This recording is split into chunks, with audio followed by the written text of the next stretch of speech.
Pour faire suite donc au précédent cours sur l'architecture matérielle des systèmes programmés, on va s'intéresser ici un petit peu au circuit d'entrée-sortie. Alors, on verra plus particulièrement sous forme de TD, donc dans un premier temps l'adressage, et puis peut-être, c'est plus compliqué, des exemples, mais là il y a tellement d'exemples d'utilisation de circuits d'entrée-sortie que bon, je ressortirai des sujets de concours où ils sont utilisés en fait. Il y en a deux ou trois, et on verra ça sous forme d'exemple. Mais pour l'instant, arrêtons-nous un petit peu sur le principe des entrées-sorties. Alors, les entrées-sorties, il y en a énormément. Hein, c'est ce qui permet au système de communiquer avec l'extérieur, hein, dans les deux sens, soit de recevoir des informations de l'extérieur, soit d'agir sur son environnement.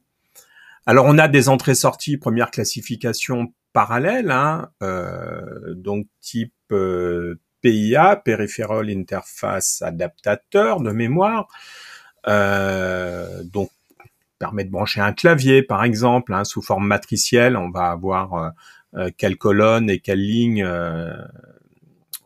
correspond à la touche qui a été activée.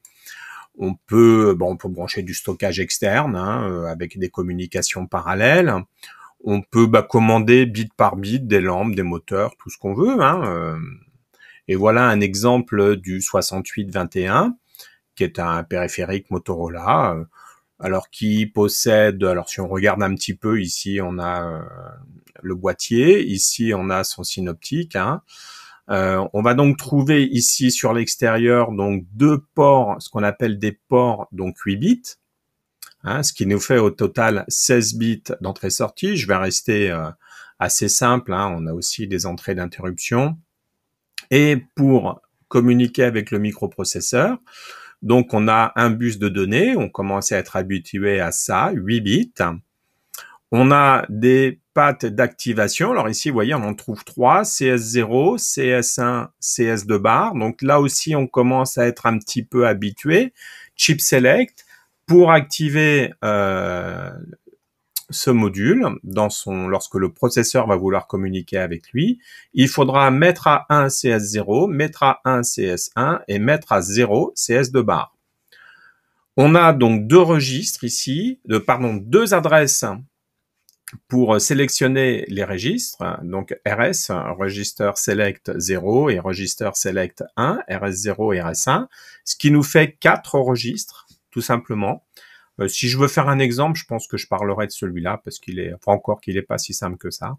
Et RW bar, donc l'ordre de lecture, voilà, avec un enable et un reset. Voilà, bon, faudrait aller voir plus précisément un petit périphérique comme ça. La documentation constructeur, c'est une 20-30 pages, hein, je sais pas, dans ces eaux-là, et les applications qu'on peut en faire, là vous avez des bouquins, hein, donc je peux pas en parler en quelques secondes. Alors, autre périphérique d'entrée-sortie, l'ASIA pour Asynchronous Communication Interface Adapter, donc circuit de communication asynchrone. On peut brancher un clavier. Si le clavier est un périphérique complet, par exemple sur les PC aujourd'hui, hein, on communique avec une interface série. On peut mettre du stockage externe, là aussi on peut communiquer en série, enfin tout ce qui va être communication, imprimante, réseau, etc. Hein, on va avoir ça. On peut brancher un convertisseur analogique numérique ou convertisseur numérique analogique qui va être lui-même un petit circuit complet. Ça, c'est pour limiter le nombre de fils entre les différents circuits. Il y a plein de capteurs, on voit ça sur Arduino, où on communique, alors pas forcément sur des interfaces asynchrones, avec des interfaces synchrones. Il y a aussi, alors je vais pas présenter, des circuits d'interface synchrone. Voilà, et voilà le plus connu, enfin un des plus connus, le 6850, toujours de Motorola. Je suis resté sur la série Motorola. Intel a ses circuits, ST Microelectronics a ses circuits, etc. Les différents constructeurs ont leurs circuits pour les microcontrôleurs et pour les systèmes plus complexes. On va retrouver la même chose, des chip select 0, 1, 2. Alors là, on nous précise pas s'il y a du chip select bar. En général, il y en a un qui est bar là-dedans. Hein. Donc là, c'est pas précisé. Il faudrait que j'aille regarder. Toujours le bus de données. Un seul registre. Une seule entrée de registre. donc 2 registres finalement, hein, derrière, donc pas énormément de choses. Et puis on peut regarder un petit peu ce qu'on a. Alors ça permet, on a alors si on est habitué aux interfaces RS-232, on va retrouver les principales lignes d'une interface RS-232. Voilà, avec des registres à décalage, etc., pour remettre tout ce petit monde qui arrive les uns derrière les autres, les mettre dans des registres parallèles. Un circuit important, intéressant, qui peut avoir plusieurs possibilités. Donc là, c'est les timers. Hein. Donc c'est tout ce qui va être horloge, contrôle du temps, etc. Là, on a des choses intéressantes. Donc avec ça, on va pouvoir mesurer des temps, hein, entre deux fronts montants, un front descendant, à la précision de la cadence du timer, bien sûr. Hein. On peut générer des signaux, alors des signaux rectangulaires plutôt, hein, donc souvent c'est intéressant, c'est des signaux MLI, hein, c'est ce qui est le plus intéressant pour ce genre de circuit d'entrée-sortie. Si vous pouvez générer un signal MLI, on peut commander un hasher très facilement. On a ça sur les Arduino, bien sûr, hein, des sorties MLI, c'est généré par des timers, mesurer des temps. On peut aussi générer des interruptions internes pour avoir des événements qu'on va regarder régulièrement. On peut générer des interruptions toutes les millisecondes, voilà, pour faire de la surveillance. Et voilà, je le présente encore ici un petit peu rapidement. On retrouve toujours alors notre bus de données. Alors ici, la communication avec l'extérieur, donc les différents différentes entrées-sorties qui peuvent être utilisées. Donc ici, hein, à chaque fois, on a 3 fois la même chose. Et puis, on va trouver généralement une horloge, et puis voilà, une horloge ici, et puis éventuellement des prédiviseurs, des choses comme ça. Ça dépend du circuit. On va trouver donc ici, vous voyez, RS0, RS1, RS2, donc 3 bits pour la sélection des registres qui permettent de faire travailler tout ça. Et puis CS0 bar et CS1, donc deux bits, 2 lignes pour activer le circuit, et toujours le RWA. Vous voyez qu'au bout d'un moment, on retrouve un peu toujours les mêmes choses. Hein. Au début, c'est un peu surprenant, mais on finit par s'habituer. Il n'y a rien d'extraordinaire là-dedans. La logique est un peu toujours la même. Alors, on peut évidemment trouver des convertisseurs analogiques numériques ou convertisseurs numériques analogiques, hein, qui soit vont être indirectement connectés, alors en fonction des problèmes de performance qu'on va rechercher, hein, soit être directement connecté au microprocesseur. Alors regardons un petit peu revenons sur notre système, hein, avec notre CPU ici, 16 bits d'adresse, 8 bits de données. On avait montré un petit peu comment il fonctionnait, hein, donc on peut avoir des entrées-sorties, etc. On va regarder une entrée-sortie son, par exemple, en jetant un petit coup d'œil sur le SID du Commodore 64. Donc je présente rapidement ici son diagramme.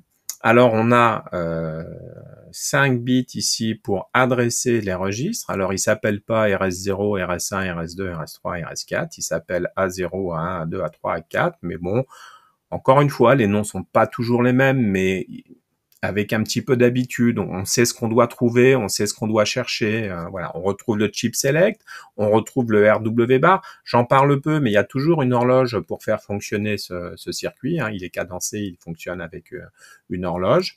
Une remise à 0, hein, donc on a ça. Le bus de données qui est sur 7 bits, et puis voilà, une sortie audio, oui, c'est un périphérique d'entrée-sortie. On a ici 2 petits convertisseurs analogiques numériques qui peuvent être utilisés également sur ce circuit, donc pour récupérer des informations analogiques de l'extérieur. Donc les 5 bits d'adresse nous donnent 32 registres accessibles. Et on sait que pour adresser ça, donc ces 32 registres qui sont finalement on va mettre, alors c'est un générateur 3 voies, hein, il va falloir définir, c'est un synthétiseur, hein, donc il faut définir sur les 3 voies, quelle est l'enveloppe, quelle est l'attaque, quelle est la fréquence, ces différentes choses-là pour chaque son qu'on veut envoyer, et puis ensuite tout ça c'est modulé dans une sortie mélangée dans une circuit unique audio. Hein. Et donc pour programmer correctement le son qu'il doit envoyer, il faut positionner des valeurs spécifiques dans ces registres. Et le constructeur nous dit, bah là, vous avez la fréquence de la voie 1, là, vous avez, je sais pas, la forme triangulaire, carrée, etc. de la voie 1. Là, vous avez son enveloppe qui va être définie. Hein. Donc, vous avez un petit peu les petites choses. Hein. Ici, enveloppe générateur, ADSR, hein, qui permet d'avoir des formes particulières. Et ben avec ça, on simule une flûte, un orgue, un piano, des choses comme ça, plus ou moins bien. Hein, c'est bon. Pour l'époque, il avait des possibilités assez extraordinaires. Et donc, ces 5 bits d'adresse, vu du microprocesseur, ces 32 registres, ça sera des cases mémoire qu'il va soit lire, soit écrire. Lui nous dit, le constructeur nous dit, bah là c'est qu'en lecture, ou là c'est qu'en écriture, ou là c'est en lecture et en écriture. On peut des fois avoir, pour éviter de multiplier le nombre de registres, quand on lit, on a une information, puis quand on écrit, c'est quelque chose de totalement différent. Par exemple, hein, ou des fois c'est bien séparé, ou voilà, on peut avoir énormément de possibilités. Là, c'est le constructeur, ce sont les ingénieurs qui choisissent d'optimiser leur circuit. On veut tant de registres, ça fait gagner des transistors dedans, etc. Hein, c'est ça qui génère tout ça. Donc là, c'est pas l'objet de regarder comment fonctionnent les registres. Il faut simplement se souvenir que pour faire fonctionner un périphérique d'entrée-sortie, vu du microprocesseur, ce sont des cases mémoire que l'on vient lire quand on veut récupérer des informations de l'extérieur, ou dans lesquelles on va écrire lorsqu'on veut envoyer des informations à l'extérieur. C'est vraiment ça qu'il faut comprendre. Et donc, du point de vue du microprocesseur, ce sont des cases mémoire. Lui, quelque part, il sait pas qu'il est en train de communiquer avec l'extérieur. C'est le programmeur qui sait que cette case mémoire n'est pas effectivement une case mémoire, c'est un périphérique d'entrée-sortie qui se trouve là, et c'est le concepteur du circuit matériel qui a dit à cet endroit-là, spécifiquement à cette mémoire, vous trouverez les moyens de communiquer avec l'extérieur. C'est ça qu'il faut retenir. Alors du coup, mettons notre seed, là, on va le relier donc dans notre architecture, hein, on va le relier avec le bus de données, 8 bits, on va récupérer nos 5 bits ici à 0, à 4 avec le seed, et il va falloir ici aller chercher le CS bar, donc le chip select, pour activer notre puce. Donc ici, on a un petit espace mémoire de registres, hein, qui sont les 16 registres, hein, donc les 32 registres, pardon, donc de 0 jusqu'à 1F. Et on va utiliser, on avait une sortie disponible ici, et on va l'utiliser, cette sortie, pour utiliser l'adresse mémoire 4000 jusqu'à 5FFF. Ça, c'était ce qui était disponible sur notre 74 LS138. Donc, je reprends le cours précédent. Enfin, il faut reprendre le cours précédent pour voir un petit peu comment ça fonctionne.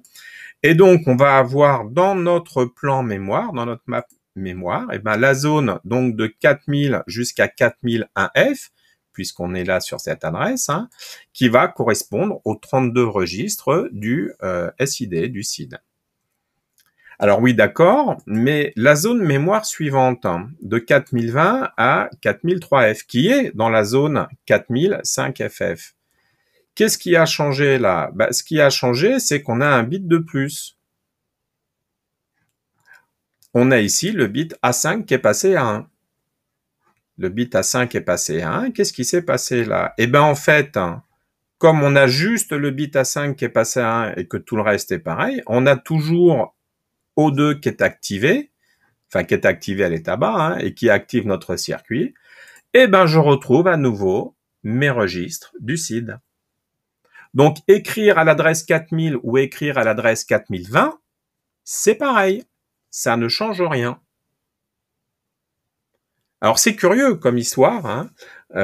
C'est curieux, mais effectivement, ça fonctionne comme ça. Alors là, je me rends compte qu'il y a une petite erreur, hein. C'est pas l'adresse 4000, c'est 41F et 420. Hein. Ici, il y a un chiffre, un 0 de trop à retirer au milieu.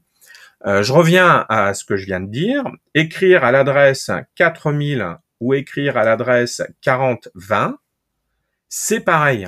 C'est pareil, ça va activer le SID sans registre 0. Alors, faut bien comprendre ça. Alors, pourquoi on fait ça? Ou comment l'éviter? Si on veut l'éviter, il faut récupérer les 5 bits, enfin les bits qui suivent là, Hein, le bit à 5, le bit à 6, le bit à 7, à 8, à 9, à 10, à 11, à 12, à 13, à 15, c'est bon, mais donc il faudra récupérer de A5 à A12 pour dire, attention, il faut que vous soyez à 0, donc rajouter une petite logique ici avec les bits qui sont récupérés pour n'activer que lorsque ces bits sont à 0. Ou on dit, bah, je m'en fous, j'ai de la mémoire, tout y est, je veux économiser de la place sur mon circuit, je veux pas une logique trop compliquée, etc.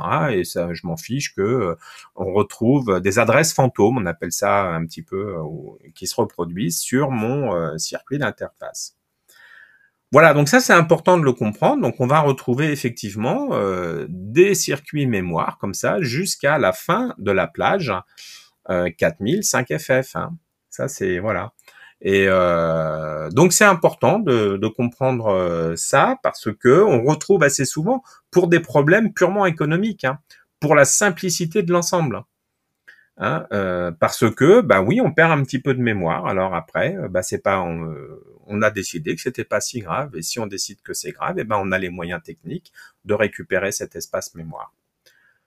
Voilà, ça c'était une petite introduction donc sur les périphériques d'entrée-sortie. Hein, et puis, ben la suite, on va commencer à s'attaquer à des choses plus intéressantes, je trouve, les circuits vidéo et les contraintes qu'on peut avoir sur les circuits vidéo. En parallèle, il y a une petite vidéo qui va venir sur le plan d'adressage du Commodore 64. Donc, je vais faire la suite. Et là, on regardera donc la partie adressage des entrées-sorties.